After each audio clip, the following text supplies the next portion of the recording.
All right, think about this for a second. Picture your family tree. Now let's follow it back. Way, way back. Past your great-grandparents, past folks in powdered wigs, past knights in armor, all the way until you find some distant ancestor, hunkered down in a cave whose main goal for the day was just not dying. That person, they're a critical link in the chain that leads, unbelievably, straight to you. And no, I'm serious.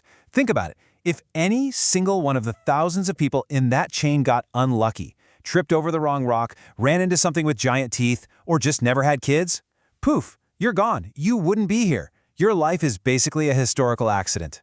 And this quote just nails it. I love the way this is put. It's not just about luck. It's that you are the byproduct of violent coincidence. Your entire existence is the incredibly unlikely results of an unbroken chain of survivors who just refuse to die. So that's what we're going to do in this explainer. We are going to count down the 5 moments in history where that ancestral line, the one leading to you, came the absolute closest to snapping. The 5 worst, most terrifying times to be alive. Let's get into it. Okay, kicking things off at number 5, the peak of the last ice age. Now, to put it mildly, Earth was not a very welcoming place back then. Just imagine the entire planet stuck in a deep freeze, where your only job, all day, every day, was to simply not freeze to death. And yeah, this really says it all, doesn't it? We get bent out of shape when our Wi-Fi signal drops. They had to worry about, being stomped into a pancake by a woolly mammoth or becoming a snack for a cave lion the size of a minivan. Kind of puts things in perspective, right? And let's be really clear about how rough this was.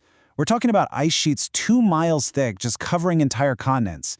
If you got a simple cut, there were no antibiotics. Your best shot was to chew on some leaves and just hope. And dinner? Oh, that just meant getting your buddies together to go poke a 6-ton furry tank with a pointy stick. Good luck with that.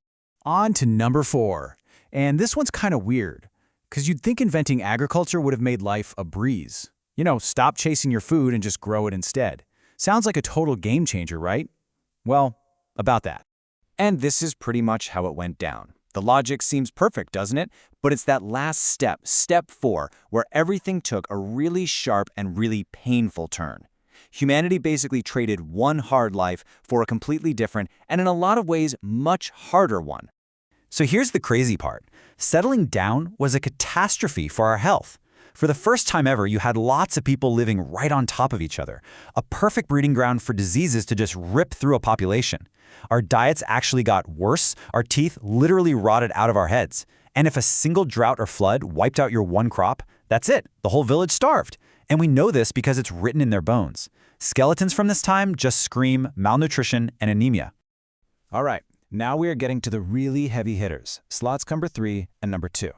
And we're tackling these together because, honestly, they're like a brutal 1-2 punch in history. It's a devastating mix of human violence followed immediately by biological horror.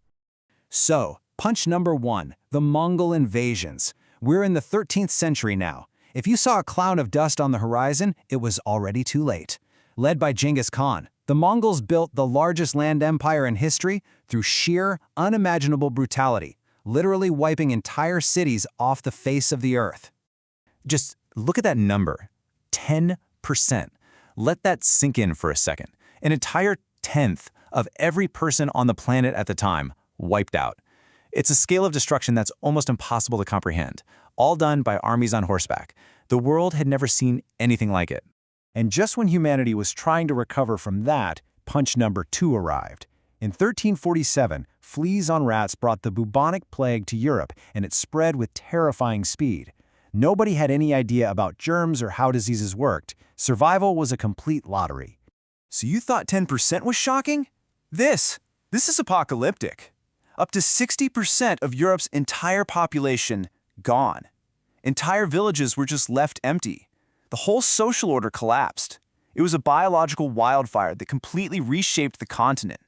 And yet, one of your ancestors, somehow, miraculously made it through. But even that doesn't compare to the number 1 worst time to ever be born.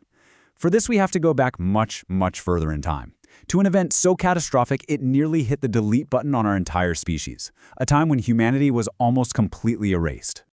This was the cause, the Toba supervolcano. About 74,000 years ago, it erupted with a force that is just hard to even imagine. It blasted so much ash and debris into the atmosphere that it literally changed the planet's climate overnight. So just follow this chain reaction. The eruption creates a volcanic winter, which basically blocks out the sun for almost a decade. Global temperatures plunged. With no sun, plants died. Then the animals that ate the plants died. And the humans who hunted those animals, they were left with nothing. It was a global, decade-long winter that pushed our species right to the edge of extinction. And this is the most important number in this whole story. After Toba, scientists estimate the total human population on Earth may have dropped to fewer than 3,000 people. That's not a city, that's not even a small town, that's basically a high school. Every single person alive today is descended from that tiny, desperate group of survivors. So let's bring this all back home. That tiny group, freezing in the dark, somehow managed to endure against impossible odds. They survived Toba. And their descendants, they survived the Ice Age, they survived the agricultural collapse, they survived the Mongol hordes, and they survived the Black Death. And this right here is the whole takeaway.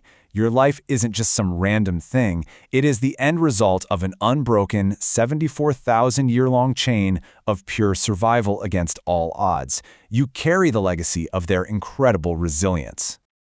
So, the final question is for you. Knowing you're the product of so much struggle and chaos and sheer stubbornness, what does that mean for you today? What will you do with this improbable, impossible life that they fought so hard for you to have?